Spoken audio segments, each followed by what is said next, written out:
자, 이번 시간에 살펴볼 식물이 이제 병원체 감염원들인 바이러스 및 세균들에 대한 이 반응은 우리가 이제 앞으로 살펴보게 될 동물에서의 면역 반응과 이제 비교되는 그러한 반응들입니다. 그래서 이제 식물의 이제 식물 나름대로의 면역 체계인 것이죠. 그래서 동물이 면역 반응에서 이제 가지고 있는 이제 선천성 면역 반응과 우리 나중에 보겠지만 후천성 면역 반응으로 이제 구분이 되는데 동물의 경우에서는 특히 척추 동물의 경우의 얘기입니다. 그래서 후천성 면역 반응이라는 것은 우리가 흔히 알고 있는 이제 항체들을 매개로 한 요즘 이제 항체와 이제 항체 매개 면역 반응이 상당한 화두로 떠오르고 있는 이런 민감한 시기인데, 그것뿐만 아니라 원래 우리가 기존에 가지고 있는 이 선천성 면역이라고 해서 누구든지 선천성과 이 후천성 면역 반응의 서로 이제 가장 구분을 할 수 있는 특징은 차별성이거든요. 그러니까 누구든지 아무나 누구든지 가릴 거 없이 무조건 들어오기만 하면 이제 부숴버린다, 또는 들어오지 못하게 막아버린다. 차단벽을 이제 봉쇄하는 거죠. 아, 그런 것들이 이제 선천성 면역 반응에 포함이 되는 것이고, 그러지 않고 일단 그 1차 이제 선천성 면역 반응을 뚫고 들어왔을 때 어떤 식으로 콕콕 핀셋으로 찝어내듯이 그들의 1대1로 대응을 해주냐 하는 것이 일종의 후천성 면역 반응인데, 식물 역시 사실 이러한 두 가지 서로 비교가 되는 일종의 선천성과 후천성 면역 반응을 가지고 있습니다. 그래서 일단 무엇에 대한 것인고 하는 것들은 이제 곰팡이, 세균, 그다음에 원생 생물이라고 하는 여러 가지 다른 미생물들, 바이러스들, 이 모든 것들이 식물에게서도 많은 골칫거리들인 이런 병원균입니다. 그래서 비단 동물뿐만 아니라 식물도 역시 이 아임드 레이스라고 이제 영어식 표현으로 이제 이것을 사용을 했기 때문에 그것을 그대로 직역을 해서 군비 경쟁이라고 이제 교과서들에서 나와 있는 것인데, 무엇이냐면은 내가 이제 방어자로서 식물이 됐든 동물이 됐든 감염원에 대해서 어떤 특별한 이 기전을 메커니즘을 개발을 해내면 이제 됐다가 아니라 그것에 대응은 한 건 상대적인 그 병원체는 또 돌연변이를 통해 가지고 그것을 이겨내는, 넘어드는 새로운 방법을 고안해내면은 그것을 이제 넘어서는 것이고, 그렇게 되면 이제 이 방어자 입장에서는 그것에 또 새로운 기전을 진화를 시켜갖고 있어 끊임없는 서로 간의 이 경쟁, 군비 경쟁을 해서 새로운 것을 만들어내서 누가 이기냐 결국 한번 해보자 이런 식으로 계속 진화를 해오고 있는 상황입니다. 그래서 이 식물의 면역 반응을 상시적 반응과 유도적 반응으로 구성하는 것이 일종의 언급을 했던 지금 선천성, 이 상시적 반응은 선천성 반응과 이 동물의 선천성 면역 반응과 좀 비교될 수 있는 것이고, 유도적 induced 반응은 이 후천성 면역 반응과 이제 상응하는 그런 반응이라고 볼 수가 있습니다. 그래서 먼저 상시적 반응은 무엇이냐면은 일단 차단막을 치는 것이 아니라 효과적인 이 상시적 면역 반응이 될 수가 있겠죠. 그래서 이 슈브리는 이미 우리가 여기저기서 많이 봐왔지만 큐티클이라고 하는 것이 고음압으로 수분만을 유실을 잎에 쌓여있는 큐티클을 구성하는 주성분인 슈브린이라든가, 그 다음에 이 뿌리의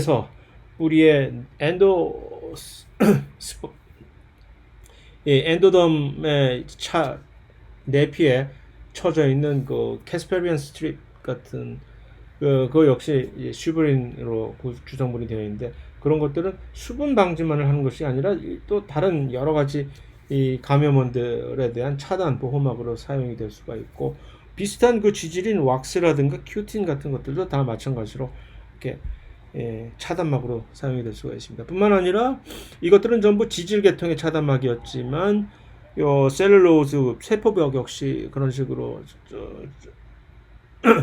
사용될 수 있고, 그거보다 훨씬 더 강화된 강화병인 리그닌 역시 뭐 비슷한 식으로 보호막으로 사용이 될 수가 있는 것이고, 그런 식으로 벽을 쌓아두는 것뿐만 아니라 어떤 화학물질을 분비를 해가지고서 항시 대비를 하는 상비약으로 가지고 있게 되는 것이죠.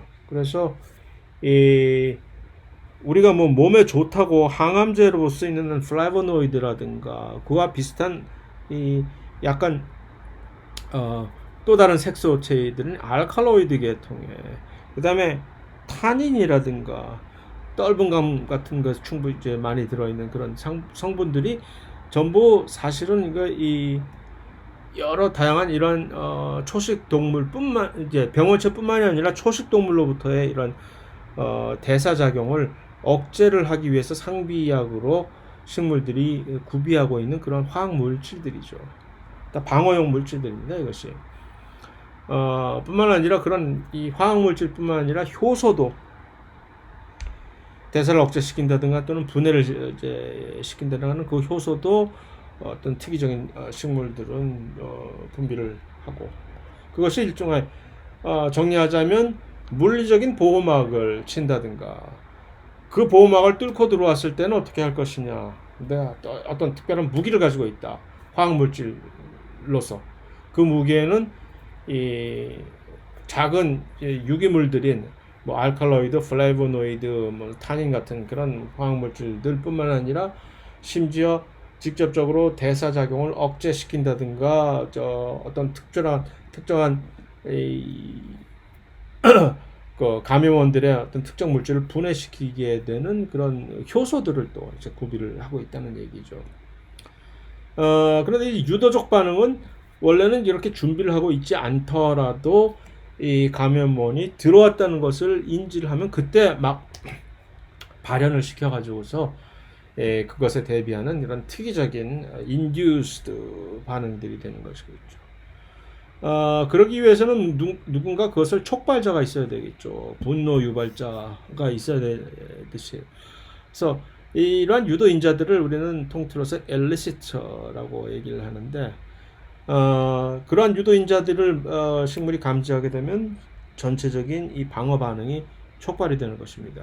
그럼 무엇일까요? 유도인자로서 사용이 될 수 있는 물질은 어떤 식으로 진화가 되어 왔을까라고 생각을 하게 될 것 같으면, 당연히 무엇을 보고 우리가 그것에 반응을 해야 되는가라고 했을 때, 호랑이를 봐야 도망을 갈 거 아닙니까? 했을 때 호랑이 소리를 들어야 도망을 가든가 식으로 거의 많은 경우에 그러한 유도인자로서 작용을 하는 물질들은 그 감염원 자체의 일부분의 물질들이겠지요. 그것이. 그래서 세균에서 유래한 어떤 펩타이드 조각이라든가 단백질 작은 조각이라든가 균류의 세포 벽 조각, 균류가 뚫고 들어오면서 일단 아이고 작으면서 껍질이 흘려졌어. 그럼 그것을 보고서 야, 곰팡이가 나타났다 라는 식으로. 식물의 세포 벽 쪽은 또 왜 그럴까요? 누군가가 뚫고 들어오면 식물 세포 역시 손상을 입게 됨으로써 그 결과로서 세포 벽이 약간 떨어져 나갔다든가 하는 식으로. 그러니까 이러한 것들이 다양하게 유도인자로 기능을 하게 되면 식물에게 있어서는 아주 효과적으로 대응을 할 수가 있게 된다는 얘기겠죠. 그래서 이러한 각 유도인자들을 감지를 해서 그러면 그것에 맞게끔 이거 단백질 펩티드인데 세균에 쓰는 펩타이드인데 하는 것을 인지할 수 있는 수용체가 있어야 될 것이고, 그러니까 각각의 다른 유도인자들을 특이적으로 감지를 해서 반응을 해서 그래서 신호 전달 과정을 개시를 시킬 수 있는 수용체들이 존재를 해야만 될 것이죠. 동물이 됐든 식물이 됐든 세상 만사는 전부 수용체의 세상이라고 해도 과언이 아니게 될 것입니다. 그러한 유도 반응에 대해서는 크게 또 이제 두 가지 종류의 반응으로 구분이 된다는 얘기입니다. 여기서. 그래서 그 유도 반응, induced 반응 자체의 일반 면역과 그 다음에 특수 면역이라고 하는 이런 두 가지 종류로 이것이 다시 갈라지게 돼서, 일단 일반 면역은 무엇이냐면은 그것에 반응하는, 그것을 유발시키는 유도인자의 종류가 다른 것이죠.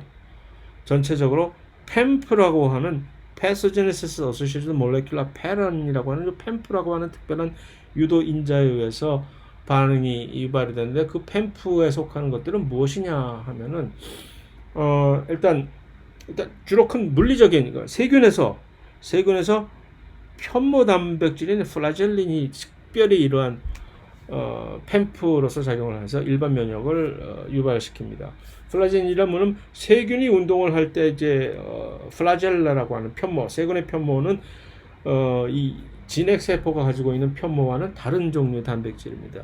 진핵세포의 편모는 미세소관, 마이크로튜뷸에 의해서 만들어지는 편모로서 어떤 특별한 진핵세포, 단세포의 운동성을 그런 식으로 제공을 할 수가 있으나 세균에서는 구조적으로 밖에서 볼 때는 비슷한 것 같이 보이지만 이 단백질은 플라젤린이라고 하는 완전히 다른 단백질로 의해서 만들어지는데 이 플라젤린 단백질이 들어와 있는 것을 감지를 하게 되면 이제 하고 일반 면역 반응이 이제 유발이 되는 것이고 비슷한 방식으로 이 곰팡이들의 이 곰팡이의 세포벽은 식물의 세포벽과 화학적으로 다른 성분이잖아요. 카이틴이라고 한국말로 키틴이라고 하는데 카이틴으로 만들어지잖아요. 셀룰로즈와 비슷하긴 하나 여기에 N 아세틸 그룹이 이렇게 끼어들어 있는 질소가 이제 셀룰로즈와 같은 성분인데 특정 부위에 질소들이 들어 있는 것이 아세틸 질소가 들어 있는 것이죠. 그 카이틴을 이제 감지를 하게 되면은 또 일반 면역을 그래서 요 팸프라고 하는 요 물질들이 이런 것으로 사용이 되는 것이고 특수 면역은 팸프가 아닌 이펙터라고 하는 특정 유도인자에 의해서 매개가 됩니다. 그 여러 가지 이펙터들이 여기에 또 있는 것이죠. 그래서 이펙터들이 작용하는 반응을 왜 이것을 요 팸프라고 하는 물질과 따로 구분해서 이렇게 취급을 하느냐 하면은 이 특수 면역에 사용되는 요 이펙터들은 특별한 종류의 수용체인 식물세포에 존재하는 식물세포의 세포벽이 아니라 식물세포의 또 막도 아니고 세포질 안에 존재하는 수용체인 전반적인 R 단백질이라고 하는 것들과 결합을 하게 되면은 이제 특별한 반응을 유발하게 됩니다. 하지만 저 팸프를 매개로 하는 그 근간으로 하는 요 일반 면역과 사실은 요 R 단백질 수용체를 매개로 하는 그 이펙터와 R 단백질 수용체를 매개로 하는 이 특수 면역은 사실은 실제적으로 이 둘 다 어떤 특정한 신호 전달 경로를 이제 촉진을 시켜서 최종적인 어떤 결과를 얻게 되는 것인데 중복 이거 역시 크로스톡을 한다는 얘기죠. 서로 식물에서 대표적으로 이렇게 발견되는 하나의 일반적인 특성이라고 이제는 언급이 될 수 있을 정도로 여기저기서 이런 비슷한 특성이 나오게 되죠. 그 다음에 이제 일반적으로 이제 산화질소와 활성산소 분자들이 여기서 이렇게 많이 형성이 되는 경우도 있습니다. 또 한 가지는 이제 물론 이것은 이 유도 반응이 아니라 상시 반응의 근원인 리그닌 같은 이런 합성이 원래 그렇게 있는 것이 아니라 특별하게 이렇게 유도 반응에 의해서 그것에 의한 반응을 일으킬 때 새롭게 이런 식으로 만들어지게 되는 것이 있다는 얘기죠. 그래서 리그닌을 갑자기 세균이 들어왔어. 그럼 원래 있던 리그닌이 아니라 새롭게 리그닌을 합성을 해가지고서 세포벽을 강화시키고 그뿐만이 아니라 원래는 원형질 연락사 같은 것들은 이제 서로 간에 막 소통을 할 수 있게 막아도 이제 이 통할 수 있게 열어놓은 구멍들이었는데 이것들까지도 막아버리는 식의 이런 식으로 해서 일시적이나마 이것을 강화시키는 것이죠. 차단을. 그 다음에 여기에는 당연히 이러한 반응에는 호르몬들이 개입이 되어 있는 것이죠. 전 시간에 봤었던 광수용체 매개라든가 또 다른 개화라든가 여러 가지 다른 반응을 매개하는 호르몬들과는 또 다른 종류의 호르몬들이 이 방어 기적에 사용이 되는 경우도 경우가 많습니다. 그다음에 공통적으로 또 이제 나타나는 현상은 당연히 유전자 발현이 여기서 이제 변화가 되게 되는 것이죠. 유도 반응을 지금 얘기하고 있는 것입니다. 그래서 어떤 변연체가 침입을 했을 때 우리가 궁극적으로 이것을 무엇이 변화하느냐 할 땐 당연히 유전자 발현의 변화 수준에서 이것을 해결을 하게 되는 것이죠. 그래서 그 대표적으로 두 그룹의 유전자들이 발현이 이제 탁탁 유도가 되는데, 한 그룹의 유전자는 이제 발병 관련 유전자라고 이름이 붙여져 있는 pathogenesis related라는 것을 이제 발병 관련 유전자라고 번역을 한 것입니다. 그다음에 또 한 가지는 이제 물질을 만들어내는 이제 파이로알렉신이라고 하는 일종의 식물 자체 내에서 자기네들이 자체 내에서 합성하는 항생제라고 보면 됩니다. 그래서 발병 관련 유전자라고 하는 다른 그룹과 파이로알렉신을 합성하는 데 사용되는 유전자들의 이 두 가지 그룹의 유전자들이 특이적으로 이제 유도가 되게 됩니다. 그래서 먼저 파이로알렉신을 살펴보게 될 것 같으면은 곧바로 어떤 감염이 들어왔을 때, 인지를 했을 때 아주 빠른 시간 내에 신속하게 합성이 되는 요 작은 물질들인데 항균성 물질들인 것이죠. 그래서 이 유도 반응의 대표적인 요 유도 엘리시터에 의해서 특수 면역 반응이죠. 엘리시트라는 것은 유도 분자에 의해서 요 특별하게 R 수용체와 결합을 해서 매개를 되는 요 발현이 파이로알렉신을 결과적으로 파이로알렉신이라는 그룹의 항균 물질들을 합성을 이루게 됩니다. 그래서 다양한 파이로알렉신들이 있는데 대표적으로 무슨 가말렉신이라고 하는 그런 물질이라든가 해서 이것을 보여드리는 이유는 왜 이렇게 빨리 어떤 특정한 항균 물질을 만들 수가 있는가?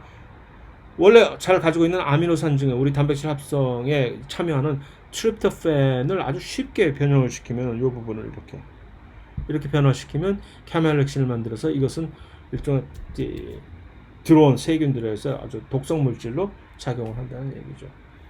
자, 이 패소제네시스 릴레이티드 단백질, 발병 관련 단백질, 줄여서 PR 프로틴이라고 얘기를 합니다. 그러니까 아까 이 파이로알렉신들은 작은 이제 화학 물질들입니다. 근데 PR 관련, 그러니까 발병 관련 물질들은 단백질이라는, 좀 크기가 큰 단백질이라는 데 요 차이점이 있다는 얘기죠. PR 단백질들은 이제 유도 발현이 되는 다양한 단백질들인데 이들이 하는 일들은 매우 다양합니다. 일부는 직접적으로 마치 식물의 항체처럼 말이에요. 병용이 침입한 감염균들의 세포를 이제 파괴를 시키는데 참여를 할 수 있는, 또는 그들이 이렇게 이제 불어나는 데를 억제하는 그런 효소 작용을 할 뿐만 아니라 일부는 또 신호 전달 물질로 옆 동네에다가 이걸 알려주는 이제 메신저 역할들을 하는 단백질도 있습니다. 그래서 야야야 늑대가 나타났다 하고 이렇게 알려줘서 그래 미리 대비를 해야지. 이거 사실 동물에서도 많이 이렇게 인터페론 같은 것들은 사실 어떤 특정 종류의 인터페론들은 바이러스에서 감염이 되면 옆 세포에다가 이렇게 바이러스에 감염됐다는 알리는 신호로 작용이 되는 거 있는 것처럼, 또 일부 또 어떤 특별한 종류의 이제 물질들은 직접적으로 세균을 이렇게 파괴시키는 그런 물질들이 있는 것처럼 식물도 마찬가지라는 얘기죠. 그래서 그것을 이제 그림으로 한번 총체적으로 정리를 할 것 같으면은 이 감염원이 균이 이렇게 들어왔어요. 그럼 들어오게 되면서 여러 가지 물질들을 감염 자체의 물질들을 이제 분비를 하게 되는 거죠. 감염원의 물질뿐만 아니라 들어오는 과정에서 식물 자체도 이제 파괴가 되는, 식물의 구조가 파괴되면서 자기의 조각을 만들어내고 이런 식으로. 그래서 그러한 다양한 것들을 이런 식으로 감염을 이제 인지를 했을 때 그것을 인지를 하고서 이제 여러 가지 반응을 일으키게 되는데, 그랬을 때 특이적으로 이제 세포질 안에 세포질 안에 있는 이런 수용체들도 이런 특이적인 엘리세터가 되는 거죠. 이제 유도인자들을 인지를 하고서 여기다가 이렇게 알려주게 되면은, 그러면 그것에 의해서 여러 가지 파이로알렉신 같은 항균 물질을 만들어내고, 그 다음 PER 단백질 같은 그런 단백질을 만들어내고, 뿐만 아니라 여기서 이제 여러 가지 다당류들을 만들어서 세포 벽을 강화시키는 것도 이렇게 하고 해서, 파이로알렉신은 직접적으로 가서 세균을, 들어온 감염균을 이렇게 저해시키는 그런 항생제 역할을 하기도 하고, 그 다음에 PR 프로틴 역시 직접적으로 가서 이 감염균을 억제시키는, 죽이는데 사용이 될 수도 있고, 또 한편으로는 이렇게 가가지고서 옆 동네에다가 이렇게 이러한 사실이 있었음을 전달을 하는 그러한 역할도 하게 된다는 대체적인 그런 유도 반응의 과정을 설명을 해주는 그림이죠. 그래서 그것에 대한 부연 설명이 여기에 있는 것이고요.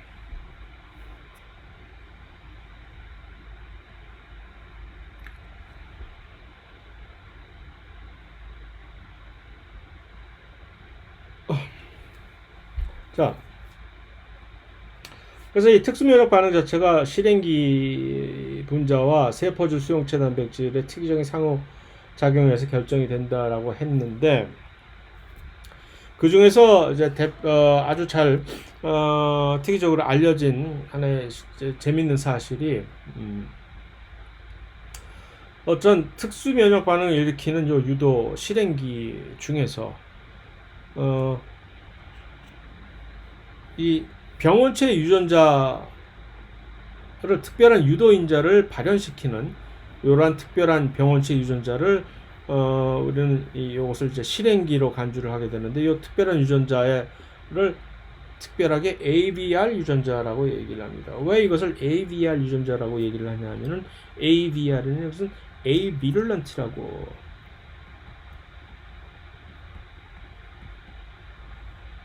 그러니까 병원성이 없다라는 뜻이죠.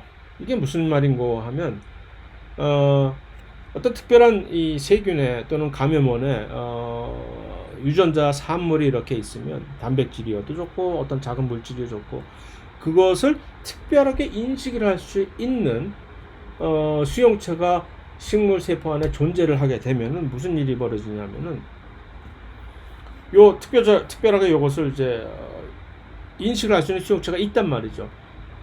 그러면은 유도 반응을 개시를 할 수가 있어요. 아, 이게 나타났다, 이거 외부 물질이구나 하는 것을 인지를 할 수 있는 뭔가가 이미 있어. 내가 마치 우리 몸에서 코로나 바이러스가 들어왔을 때 그것을 이미 딱 확실하게 인지할 수 있는 항체가 미리 가지고 있었던 사람들은 면역을 가지고 있는 거죠.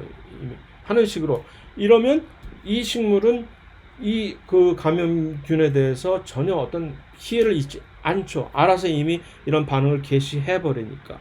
그러한 관점에서 이러한 특별한 수용체와 결합할 수 있는 그러한 이 세균 또는 다른 감염원에서 유래한 이 물질을 AVR 유전자의 산물이라고, AV를 어떤 감염원이 없는, 그래서 이렇게 이름을 붙인 것입니다. 그런데 만약에 그러한 이 유도인자와 결합하는 수용체가 없는 식물이라면은, 그러니까 그러한 유도 반응을 매개를 하지 못하니까, 마치 우리가 전혀 항체가 없는 상태에서 코로나 바이러스가 들어오면 엄청난 고통을, 심지어 죽기까지 하는 것처럼, 그러면 이제 인식을 하지 못하니까 감염에 취약하게 되는 결과를 초래하는 것이고, 그것을 그림으로 이제 설명하는 것이, 자, 이 감염원의 입장에서, 패소전의 입장에서는 이러한 식의 다양한 종류의 유전자, AVR 유전자의 산물들이 있는 것이죠. 어떤 세균은 이러한 종류의 어떤 유전자 산물이 있는 것이고, 어떤 또 곰팡이는 이러한 종류의 어떤 산물이 있다는 한 식으로. 그런데 이제 식물체 안으로 들어왔어요. 그랬을 때 식물체는 개인의 취향에 따라서 이러한 리셉터를 가지고 있을 수도 있고 안 가지고 있을 수도 있다는 얘기죠. 그러니까 예를 들어서 이런 모양의 이 물질이 들어왔을 때 이것을 인식하는 수용체가 있어.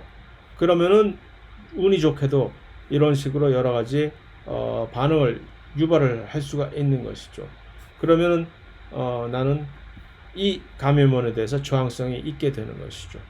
그런데 이러한 물질이 들어왔는데 수용체는 이런 구조를 가지고 있어. 마치 서로 항원과 항체가 서로 맞지 않는 것처럼. 그러면은 이 유도 반응을 개시할 수 있는 그러한 이벤트가 생기지 않기 때문에 취약하게 되는 거죠. 이 감염원에 대해서. 뜬금없이 이런 모양의 물질을 가지고 있는 ABR 유전 산물이 들어왔어요. 그러면 이 두 식물체 둘 다 이러한 특이적인 모양을 인식할 수 있는 수용체가 없다 보니까 전부들 이 감염에 취약을 하게 되는 것이고, 요것이 이제 뭘 왔다 갔다 하냐, 설명 다 끝났는데. 그래서 이제 특정 병원체 유전자, 요 ABR 유전자라고 이름을 지은 것인데, 와 특이적 상호작용을 하는 요 R 유전자를 가지고 있는 식물은 이 특정 유전자를 가지고 있는 병원균에 대해서 저항성을 가지고 있다는 얘기죠. 그것을 이제 알게 된 후로는 어떠한 방식의 이제 시도를 하게 되느냐 하면은, 그러니까 예를 들어서 특정 균이 어떤 특정 바이러스가 농작물을 전부 막 죽이고 있다라는 이런 사건이 발생을 하면은 그것에 특이적 상호작용을 하는 R 유전자를 가지고 있는 그런 식물체를 찾아내서 그들을 도입을 해야죠. 어떻게 도입을까? 무슨 GMO를 통해서 도입을 하는 것보다는 빠르게 이렇게 서로 교배를 통해 가지고서 그 유전자를 이렇게 우리가 가지고 있는 작물에 도입을 시키게 되면은 이 병원체에 대한 저항성을 가지게 할 수 있는 방식으로 해서 많은 현재 우리가 재배를 하고 있는 작물들에서 새롭게 그것도 결국 트라이얼 앤 에러에 의해서 이 도열병 때문에 벼가 완전히 농사가 완전히 망했어. 그럼 그 벼 도열병에 저항성을 가지고 있는 품종과 교배를 시켜서 그 유전자만을 여기다 내가 지금 기르고 있는 작물에다가 다시 유도를 시켜서 이제 유입을 시켜서 저항성을 있게끔 만드는 식으로 해서 계속 발전을 시켜 나오고 있다는 얘기입니다.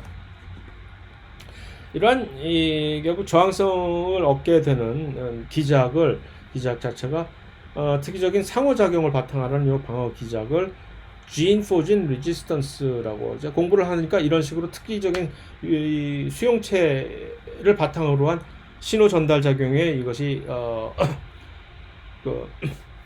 의해서 매개가 되더라. 그래서 이런 물질을 그냥 gene for gene resistance, 유전자 대 유전자 저항성이라고 명칭을 지었다라는 얘기입니다.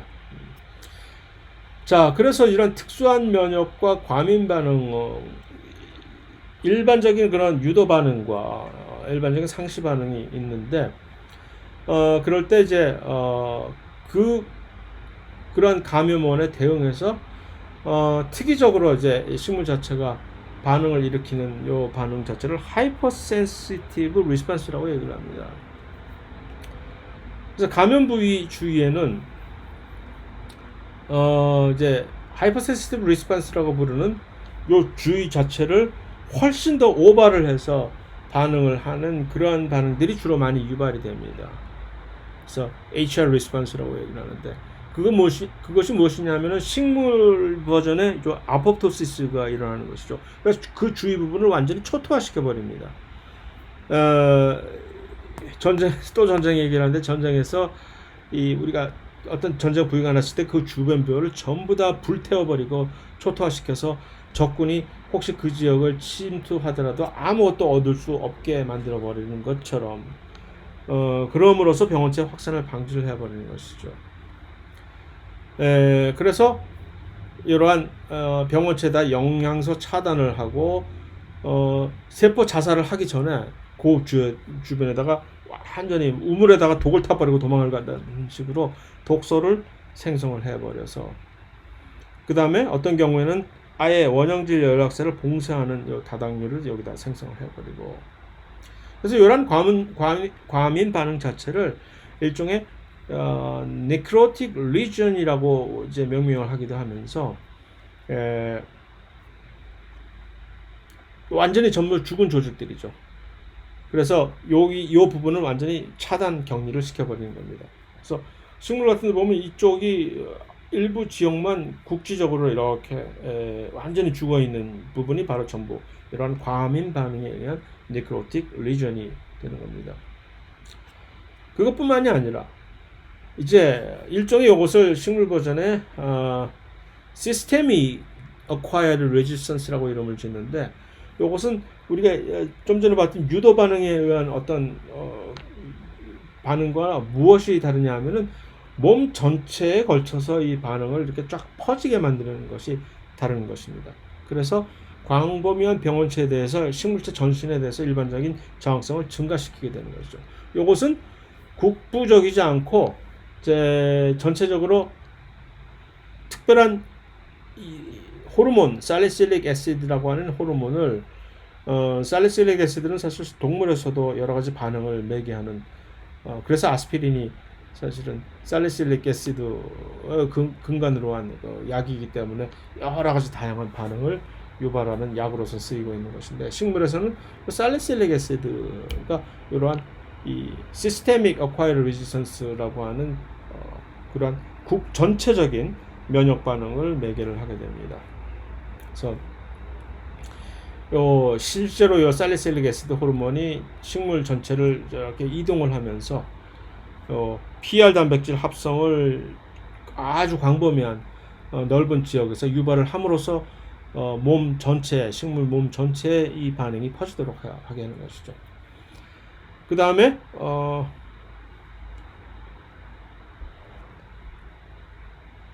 어떤 특정한 후천적인 전신 반응성은 특별한 바이러스 감염에 특이적으로 반응을 하는데, 바이러스 맥의 특이적인 반응은 뭐냐면은 바이러스의 특이적인 반응은 바로 이 siRNA라고 해서 이 동물에서도 이 siRNA 반응이 이 예쁜 꼬마 선충 같은 데서 처음으로 이제 반응을 이렇게 하는 것이 이제 발견이 되긴 했지만, 식물에서는 그보다 훨씬 더 이전에 요 특이적인 바이러스 특이적인 요 siRNA 합성을 해서 바이러스를, 요 siRNA라는 것은 뭐냐면은 일반 생물학 이래서 배우는지 모르겠지만, 바이러스 특이적인 RNA 시퀀스가 있을 때 그것과 상보적인 RNA를 합성을 해버리는 거죠. 그러면 서로 상대적인 RNA가 합성이 되니까 이제 결합을 할 테니까. 그러면 이제 이중 사슬 RNA가 되면 그것을 특이적으로 잘라버리는 효소들이 동물, 식물에 둘이 공이 있으니까. 그러면 침투한 RNA는 조금 못 쓰고 전부 이렇게 잘려서 분해가 되는 그러한 방식으로 이 방어가 매개가 된다는 얘기죠. 그래서 이것을 동물에서는 siRNA뿐만 아니라 마이크로 RNA라고 해서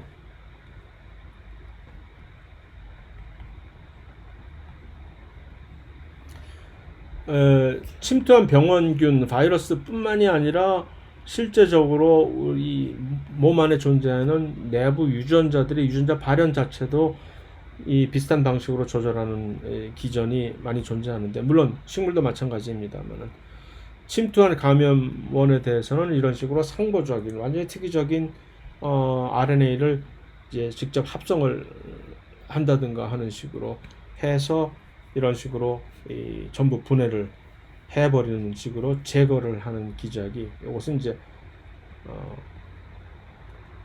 요것이 왜 siRNA라고 이름을 붙여졌냐면은 small interfering, 그래서 RNA 간섭이라고 사실은 명명을 짓습니다.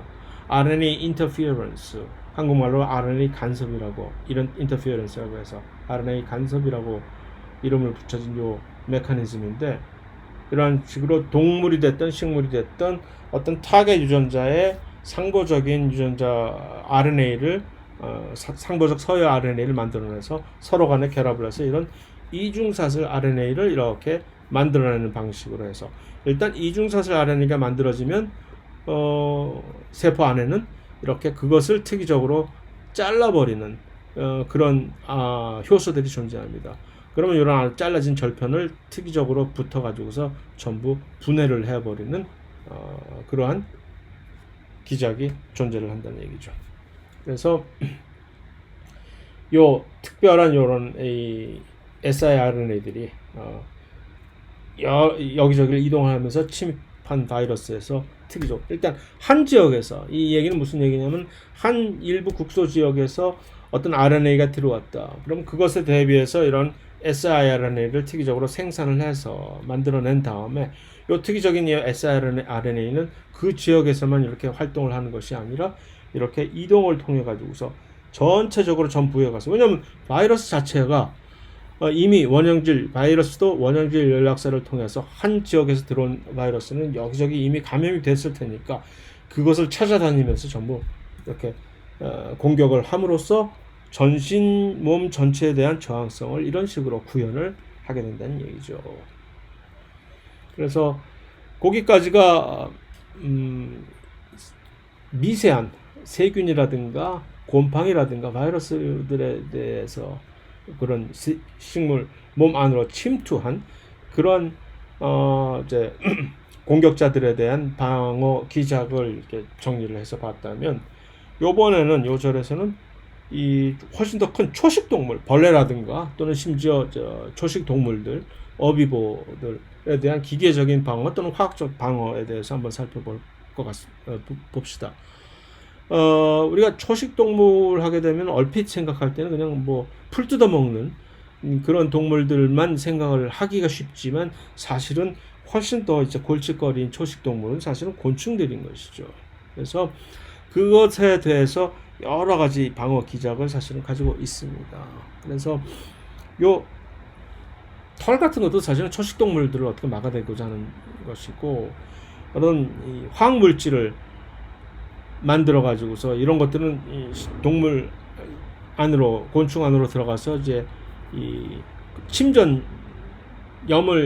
형성을 해 가지고서 나중에 결국 곤충 조직을 손상시키게 되고 또는 조금 더 물리적으로 원시적인 방법으로 훨씬 두꺼운 세포벽 또는 수피 같은 것들로 초식동물 공격을 저지하는 식으로 정말 눈물겨운 여러 가지 다양한 방식의 방어 기전을 만들어 놓은 것입니다.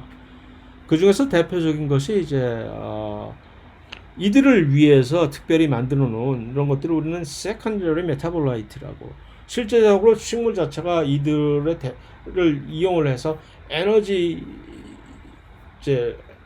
획득하기 위한 대사 작용에 사용하는 것은 아니지만 우리가 비축해 놓고 있는 방어 물질들인 것이죠. 그것을 우리는 2차 대사산물, secondary metabolite라고 명명을 하는 것인데 그래서 기본적인 대사 과정에 사용이 되지 않고 엄청나게 많은 여러 가지 화학 물질 그것을 일부들을 우리는 이제 전통적으로 고대로부터 일종의 약재로서 사용을 해오고 있던 것이죠.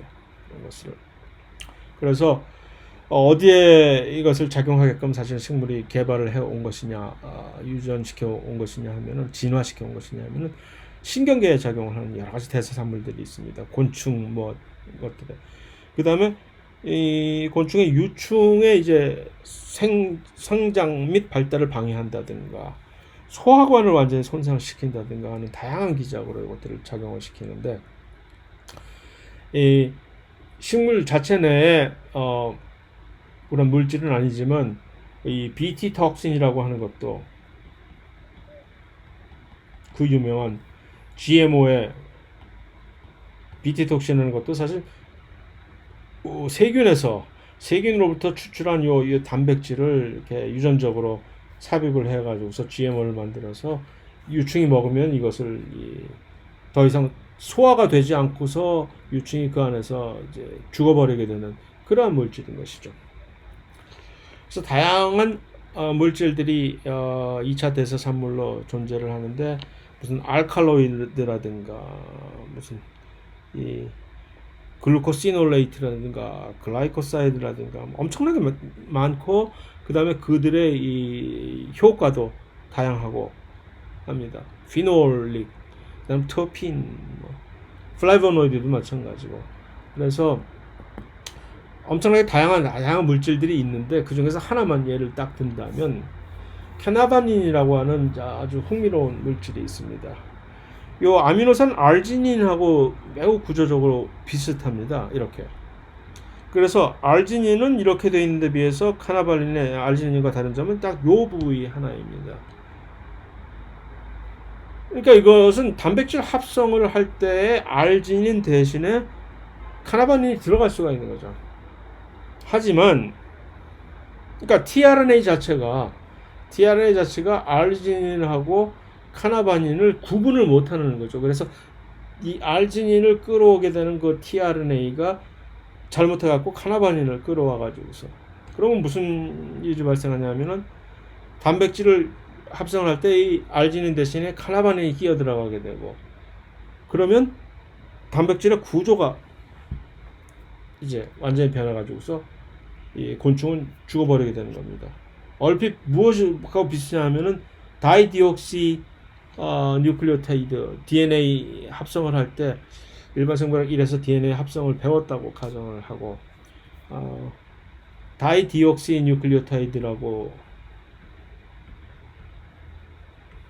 끼어 들어갈 수 있는데 그러니까 다이디옥시라는 것은 여기에 인산기가 있고 여기에 핵산이 있고 여기에 염이 있을 때 원래는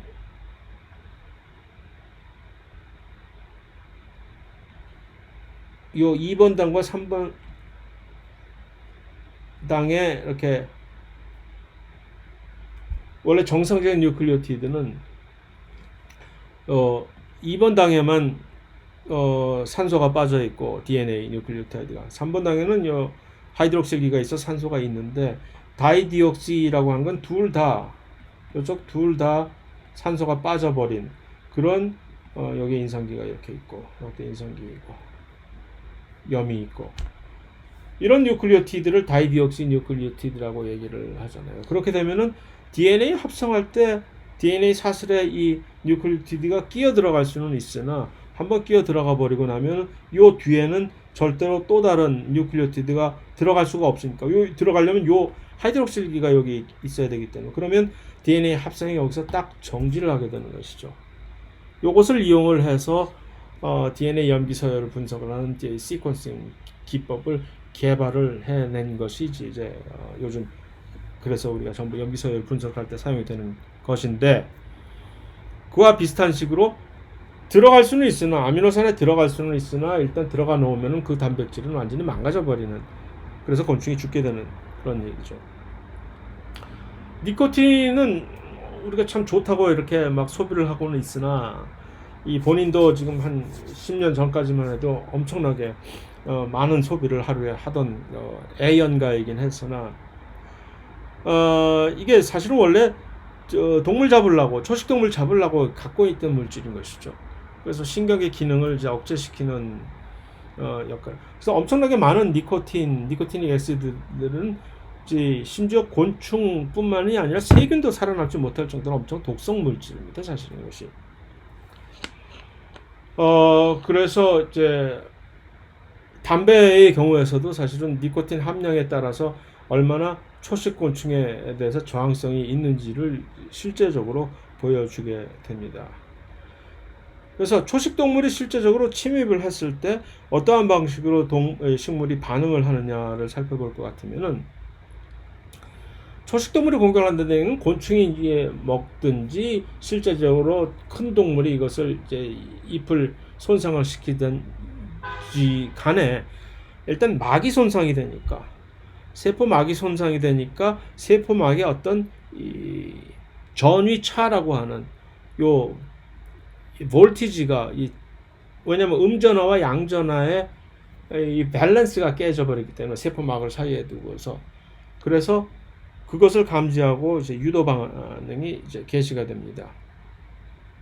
그러면 엄청나게 신속하게 이 반응이 전달이 돼서 10분 이내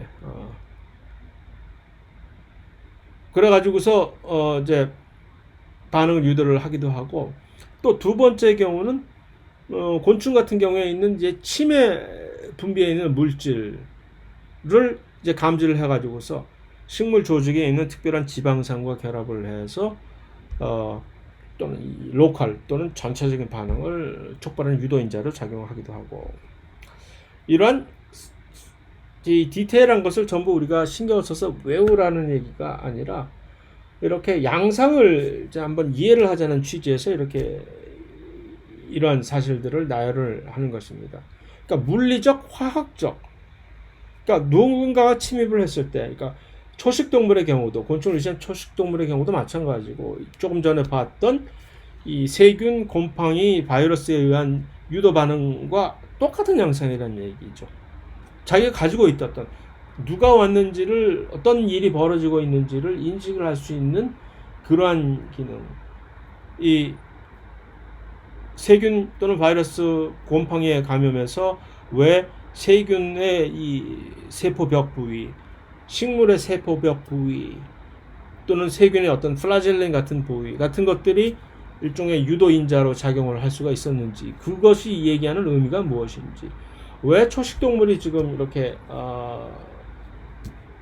침입을 했을 때 그것을 인지하는 그러한 방어 신호 전달 과정에서 어떤 특별한 이 세포 막전이의 변화를 우리가 반응을 하는 것인지, 그것이 의미하는 것은 무엇인지, 무엇으로 해석이 되는 것인지, 또 이런 침에 있는 물질이 이제 지방산과 결합해서 화학 물질, 비슷한 방식의 일이 세균의 바이러스에 의한 또는 곰팡이에 대한 반응에서도 똑같이 존재하는 것처럼 물리적, 화학적 물질들을 인지를 해서 유도인자로 이것을 인식을 하고서 반응을 매개한다는 얘기죠.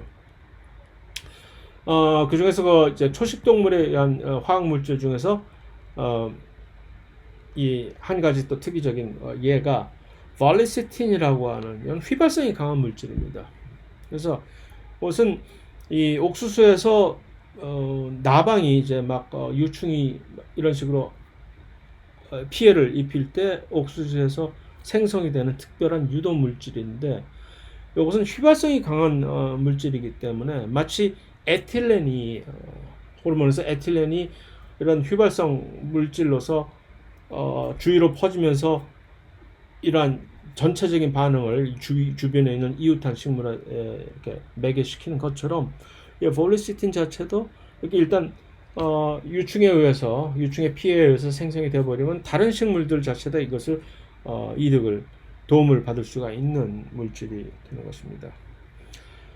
이런 초식동물에 의한 신호 전달 경로는, 자 여기서 이전에 세균 등에 의한 그런 반응을 이제 전체적인 시스테믹한 몸 전체에 퍼뜨리는 반응을 매개하는 호르몬은 살리실릭 애시드였는데, 초식동물에 의한 이런 전체적인 신호 전달 경로는 자스모닉 애시드라고 하는 이런 호르몬에 의해서 매개가 됩니다. 그래서 이 역시 여러 가지 신호 전달 경로를 통해서 많은 방어를 촉발을 하는데, 대표적으로 보면, 자 이런 식으로 초식동물 특이적인 유도인자가 여기서 만들어집니다. 그럼 이거 역시 특별한 수용체가 있겠죠. 그 수용체에 의해서 결합이 되면 그 자극 신호가 이제 드디어 자스모닉 애시드를 만들어라 합니다. 여기가 어디인지를 한번 잘 보십시오. 컴패니언 셀에서 마치 우리가 개화를 유도를 할 때, 개화 유도를 할 때 그 플로리겐이 어디서 만들어졌는지를 해서, 어디서 만들어져서 어디로 이동했는지를 와 비슷한 양상의 동반세포에서 자스모닉 애시드가 바깥에 있는 세포 바깥쪽에서 이러한 일이 벌어지면 동반세포에서 이것을 감지를 한다는 얘기입니다. 그러니까 동반세포는 살아있는 것이 매우 중요하다는 얘기죠. 왜 이것이 동반세포인지를 한번 생각을 해봅시다. 이러한 초식동물 같은 경우, 곤충 같은 경우, 특히 이런 줄기 같은 데 붙어 가지고서 이런 물관부 또는 체관부에 이렇게 침입을, 이제 손상을 입히게 되는 경우가 많기 때문이죠. 그러면 이제 이것을 금방 요 동반세포에서는 그 신호 전달을 하기가 매우 유리한 입장에 있잖아요. 왜냐하면 뚫린 통로가 옆에 바로 있게 되니까. 그래서 여기서 요 원형질 연락사를 통해 가지고 자스모닉 애시드가 신속하게 이동이 돼서 실제적으로 이런 여백세포 같은 신속하게 반응을 해야 되는 민감한 세포에 전달을 하게 되는 거죠. 그러면 전달하면 뭐겠어요? 특별한 디테일을 생각할 필요도 없이 뭐겠어? 유전자 발현이겠지. 그래서 유전자 발현의 특별한 이 경우에는 이제 단백질 분해를 하는 효소를 억제하는 어떤 효소를 이제 발현을 시키는 유전자가 이제 유도가 되는데, 이것뿐만이 아니라 여러 가지 다른 다양한 유전자들이 특이적으로 이렇게 대응을 해서 발현이 되겠지요. 지금 이 그림에서 보여지는 요 단백질 분해 효소, 단백질 분해 억제제 효소는 분해 효소 억제제죠. 그래서 우선 어디에 쓰이는 거 하면은, 이것을 만들어내면 곤충의 소화관에 들어가서 곤충 이제 위 같은데 소화관에서 단백질 분해를 해야 되는데, 이 분해 억제 효소가 있게 되면, 억제제가 있게 되면은 단백질 분해 못하게 돼서 굶어 죽게 되는 것이죠. 일종의. 뿐만 아니라 그 휘발성 물질, 좀 전에 언급했던 이런 휘발성 물질 및 또 다른 종류의 다양한 어떤 휘발성 물질 같은 것들은 이제 그런 것들을 이제 휘발성 물질을 이렇게 분비를 하면은 이것을 EJ를 일으키는 겁니다. 바로 그 초식동물을 잡아먹는 천적을 유인을 하는 그런 효과를 일으켜 가지고서 이것을 깔끔하게 제거하는 아주 그런 방법. 그래서 좀 전에 본 그 볼리시틴은 사실은 어떠한 효능을 가지고 있느냐 하면은, 말벌을 이제 유인을 해 가지고서 여기다가 유충에다가 알을 낳게 해 가지고서 초식성 유충에다가, 그래서 이들에 대한 피해를 전부 없애버리는 방식으로요. 그럼 이러한 방식의 독성 물질이 있으면 어째서 곤충들은 그러한 독성 물질의 피해를 자신은 입지를 않는가? 여러 가지 다양한 방법을 진화를 해 놓았죠. 그래서 특정 부위에다 저장을 해 놓는다든가 해서, 대표적으로 에포라든가, 또는 에포 같은 경우는 이제 수용성 물질, 물에 잘 녹는 물질 같은 것들은 저장하기 쉽지만, 물에 잘 녹지 않는 어떤 다른 화학 물질들은, 이런 소수성 독성 물질들은 특별한 이제 왁스층이라든가 하는 그런 표면에다가 저장을 해 놓는 식으로 해서, 이렇게 저장을 해 놓고 있다가 나중에 병원균이 침입을 했을 때는 세포 자체가 파괴가 될 수도 있고 피해를 입는 상황이니까, 그때서야 2판 4판이니까 그때 저장 물질을 애따 하고 이제 꺼내 가지고서 그들을 제어하는 그런 방식이겠죠. 또 다른 방식으로는 전구체 방식으로 해 가지고서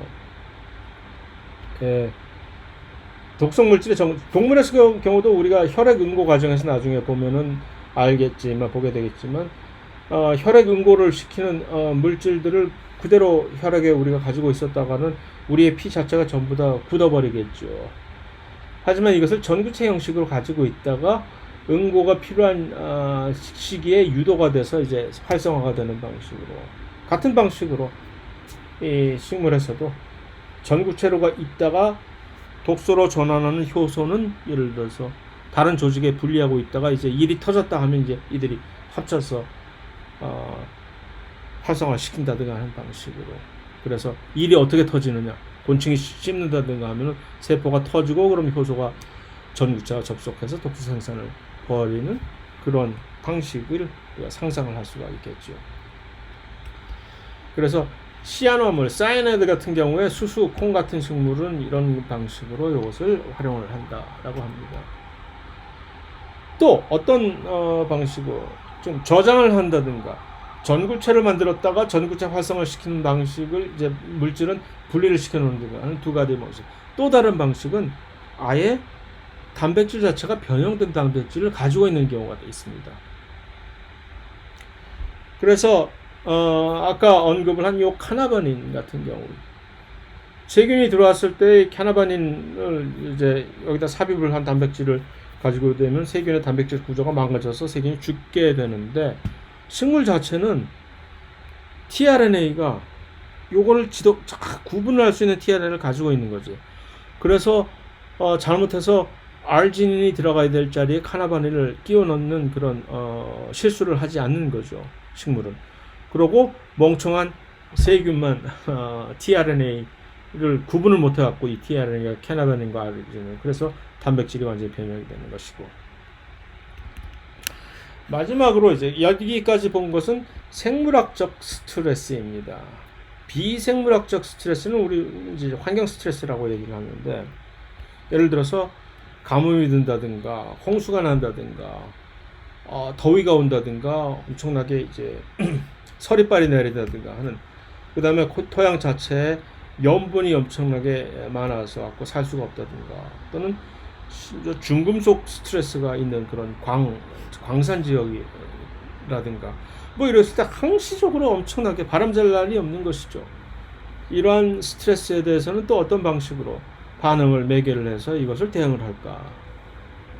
그래서 여러 가지 그런 비생물학적인 스트레스가 정리가 되는 거죠. 가뭄, 홍수, 염분, 그다음에 열, 그다음에 냉해, 이런 것들.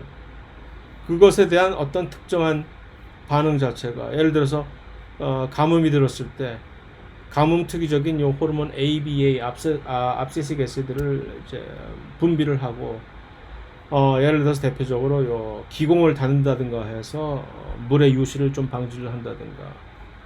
홍수가 났을 때는 어떻게 할까요? 이 통기성이 있는 에어 튜브 같은 거를 만들어서 뿌리가 숨을 쉴 수 있도록 해서 뿌리의 산소 공급을 그런 식으로 확보를 한다든가. 드라우트와 이 고농도의 염은 사실은 같은 공유하는 어떤 효과가 있는 반면에 또 서로 별개의 어떤 효과를 가지게 되는데, 일단 가뭄이 됐을 때도 물이 이제 유실이 되기는 하지만 고농도의 염분이 있을 때도 이제 삼투압에 의해서 세포 안에서 물이 빠져나가게 되는 거 아닙니까? 그렇게 될 땐 이것을 어떻게 대응을 해야 될까? 네가 바깥에 염분 농도가 많아? 그럼 나도 안쪽에다가 그 염분의 농도를 높이겠다. 물론 식물의 경우 염분 농도를 소금을 생산을 할 수도 없지만 소금을 만들 수는 없는 거 아닙니까?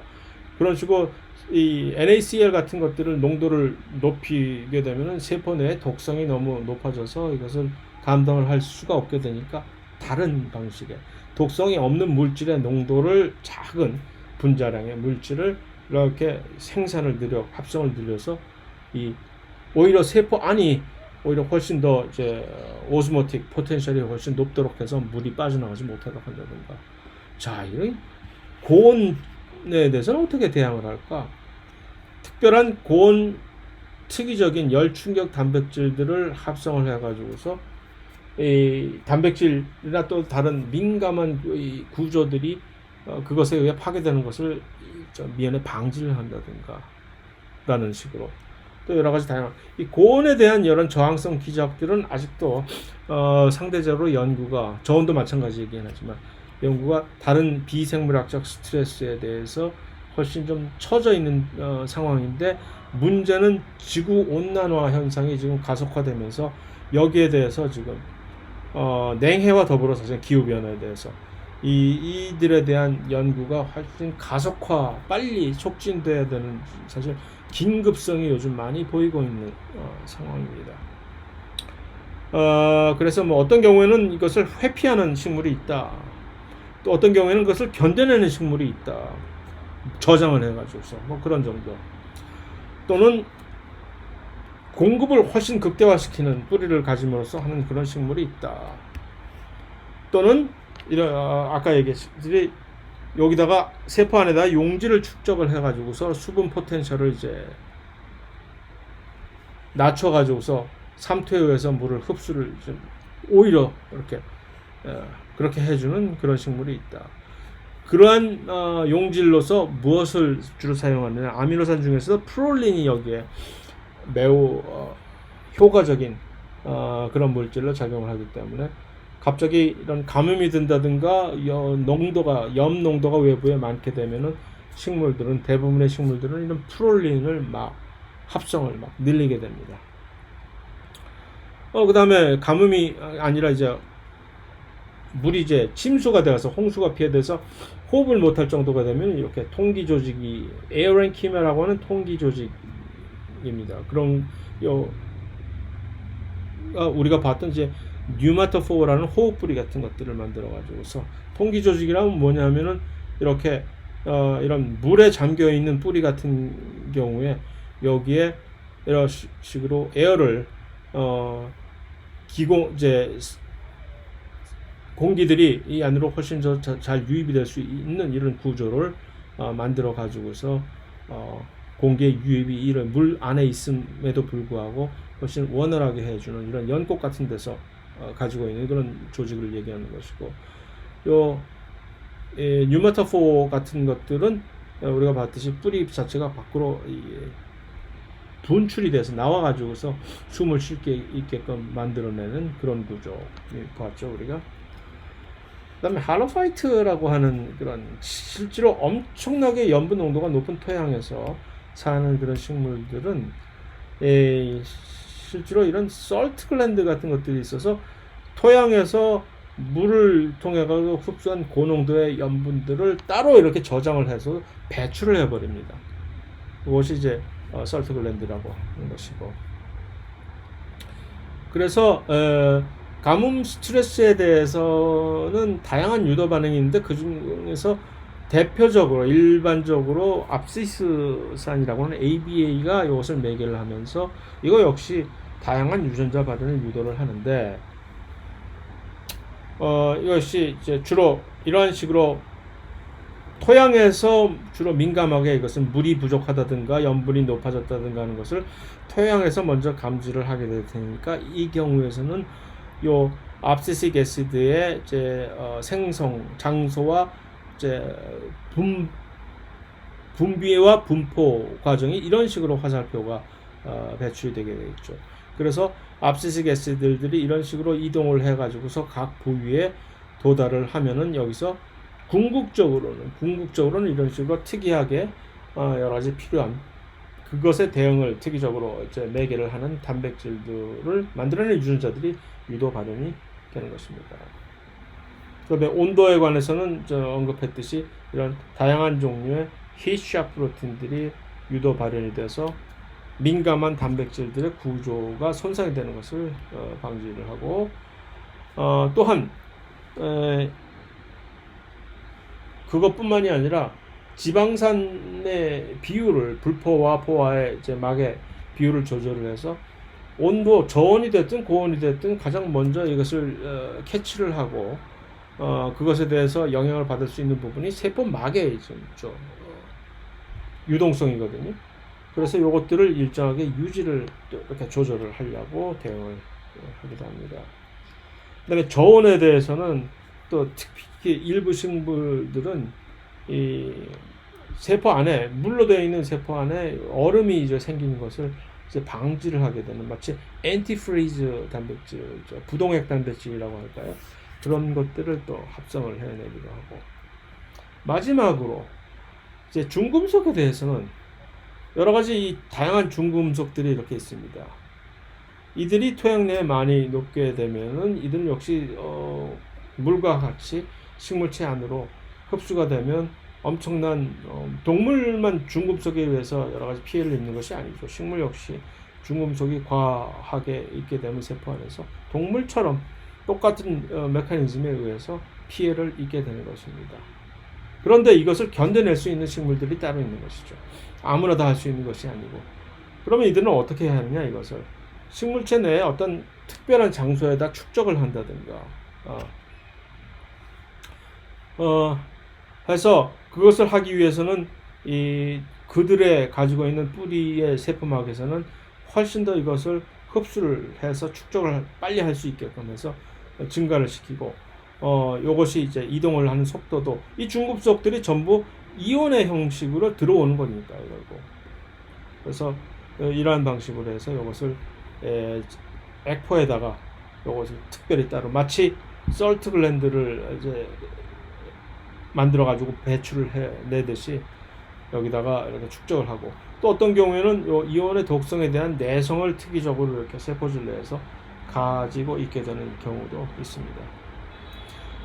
그래서 이런 특별하게 이렇게 중금속에 훨씬 저항성을 보일 수 있게 되는 한 식물들은 어디에다 사용이 되느냐 하면은 파이토레미디에이션이라고 해가지고서 광산 같은 것들에 의해서 이제 막 오염이 된 토양에다가 이러한 식물들을 심습니다. 그러면 또는 이 핵발전소 같은 방사능 폐기물들을 매립한 그 지역에도 이것을 뭐 적용을 할 수도 있겠죠. 그래서 이들이 그 토양에다가 이것을 쭉쭉쭉 빨아들여 가지고서, 그러니까 그것을 빨아들인다는 얘기는 무엇이냐면은 널리 퍼져 있는 그런 토양에다가 이것을 한 곳에다 집결을 시킨다는, 그런 농축을 시킨다는 의미가 있는 것이죠. 그 후에 이 식물들을 회수해서 다른 지역에다가 어떤 식으로 처리를 한다든가 해야 되겠죠. 결국은 이 중금속 또는 방사성 오염물질 같은 것들은 어디에다 내놔도 사실 없앨 수는 없는 것이니까 이것을 집적시키느냐 아니면 퍼뜨리느냐 하는데 차이만 있을 뿐이죠. 그래서 여러 가지 다양한 복잡하게 이렇게 얘기를 했지만, 다시 한번 강조하고 싶은 것은 하나하나의 이런 디테일을 일일이 하나하나 이렇게 신경 쓰면서 정리를 하면서 외우려고 해봤자 소용도 없을 뿐더러 도움이 되지를 않습니다. 그것이 아니라 이러한 디테일을 통해 가지고서 제시하고자 하는 목적은 무엇이냐 하면은 어떤 특이적인 자극, 그것이 스트레스가 됐던 어떤 생물학적인 스트레스가 됐던 비생물학적인 스트레스가 됐던 아니면 환경에 대한 어떤 생리학적인 발달을 초래하는 어떤 환경적인 신호가 됐던지 간에 식물이 그것에 대해서 반응하는 공통적인 방식을 한번 이해를 하자라는 측면에서 한번 이제 하나의 흐름을 보시라는 얘기입니다.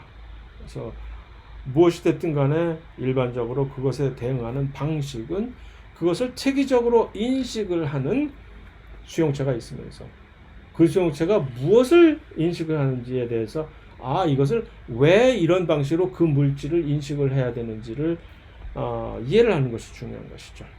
그래서 그러면 어떠한 방식으로 그것이 결과가 나타나느냐, 쉽게 말해서 유전자 발현인데 그 유전자 발현을 유도할 때 어떠한 특이적인 과정을 거쳐서 이것이 구현이 되는지, 그 다음에 그 특이적인 어떤 인자에 의해서 발현이 되는 유전자들의 종류는 도대체 어떤 종류들일까, 왜일까 라는 것을 이해를 하는 것이 좋겠다라는 점입니다. 그래서 요것을 끝으로 이제 완전히 식물은 끝입니다. 다음 시간부터 이제 동물에 관해서 여러 가지 다양한 주로 동물의 기관계를 살펴보는 시간들이 되겠지만, 그래서 그것을 시작을 하도록 하겠습니다.